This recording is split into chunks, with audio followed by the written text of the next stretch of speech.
My political panel is here to discuss. We have with us Democratic strategist Amicia Cross, Marc Short, who was former chief of staff to then Vice President Mike Pence, and CNN's chief legal affairs correspondent, Paula Reed. So, Paul, let me start with you. The federal judge today denied the Justice Department's request that these pertinent grand jury transcripts be released, the ones that went into the Epstein case and the Ghislaine Maxwell case, although I guess there are still some that could be opened in New York. That judge was in Florida. That's exactly right. The Justice Department has requested evidence be unsealed from multiple grand juries. Today, this decision is related to the 2005, 2007 grand juries that were impaneled down in West Palm Beach, Florida. And there, the judge said, look, the Justice Department is arguing that this should be unsealed because of, quote, extensive public interest and transparency to the American public.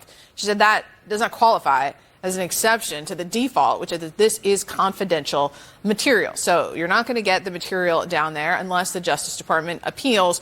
But there is a glimmer of hope. This has always been a long shot, but there's a glimmer of hope they might get something in New York.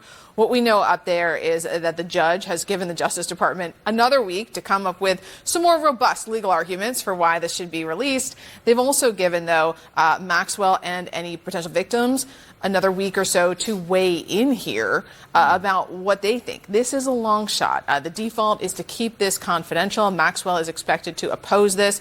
Now, interestingly, her lawyers had asked to be able to review this material up in New York. That was denied today as well. Oh, interesting. Marc Short, I'm quite certain that Mike Pence's name is not in the Epstein files. But I will say, just because one's name is in any of these documents, thousands of pages, a lot of it's hearsay, a lot of it's investigative. Who knows whose names are in there? Just because somebody's name is in it doesn't mean they did anything illegal or even anything wrong. Still, it is odd that Trump's name is in there, and he was told that in May, and we're only finding this out now in July.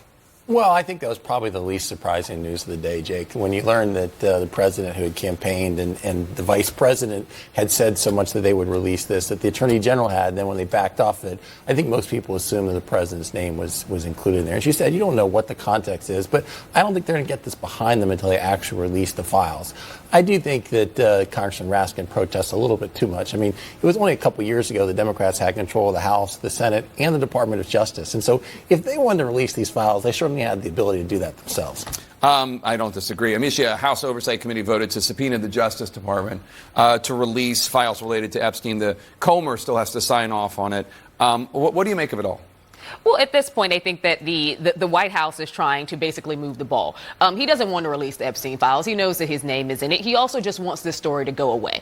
And in large part, it may not be because of an actual crime being committed as much as it is guilt by association. He wants to be talking about anything except this. And I think that at this point, Republicans within the House, as well as Republicans in the Senate, they need to call on him to release these, but all of them need to align on this.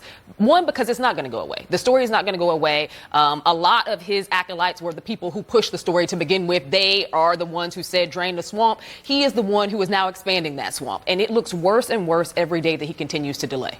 Tell me what you think about this subpoena to release the files from the Justice Department that the Oversight Committee just issued. Look, all of this is theater. Right? The choreography here has been so poor. The Justice Department could have easily kicked the can down the road on this another 18 months. How could they have done that? Well, they could have done what they did with a grand jury, made those requests, delay a couple months, then go do their Maxwell Theater down at the prison in Florida another couple months, then hand it to Ed Martin to sit with and fire off some letters, then give it to you as attorney. They could have stretched this out. They have made a mess. I don't think this is going to be what gets Pam Bondi to turn over letters. We know the Justice Department, the Hill, they don't play nice. But the pressure is going to continue to be on the Attorney General and President Trump to release something, because people who really care about this, they know the information in the grand jury is just a sliver of what exists, and the bulk of what exists remains under the authority of the Attorney General to release. Meanwhile, on the subject of news that the Trump administration doesn't like, sources tell CNN that the Pentagon's Inspector General has evidence that military plans shared by Pete Hegseth, the Secretary of Defense, on Signal, an unclassified forum and app, they were taken from a CENTCOM document marked classified at the time, even though the Pentagon has said that that's not true.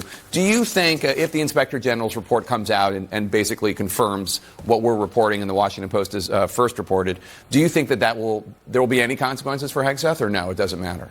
I think we're past that, honestly, Jake. I think I think we're missing the point that mission was incredibly successful. The strikes on Iran have been incredibly successful. Recruitment has been up. I think that they should have admitted a mistake on that from the very beginning. They should have just admitted a mistake and would say, we're not going to do this again. We recognize the signal is not a secure communication vehicle, and classified documents shouldn't be communicated that way.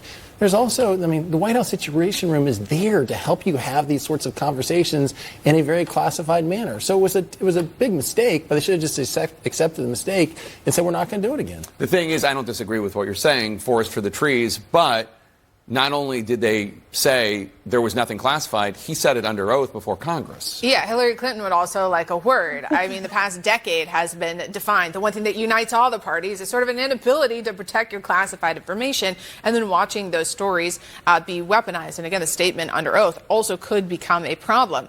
But the idea that they're going to just sort of brush off sharing classified information on Signal, well, I believe it was just yesterday Trump was talking about Hillary Clinton's potential misuse of a private server and potential mishandling of classified information.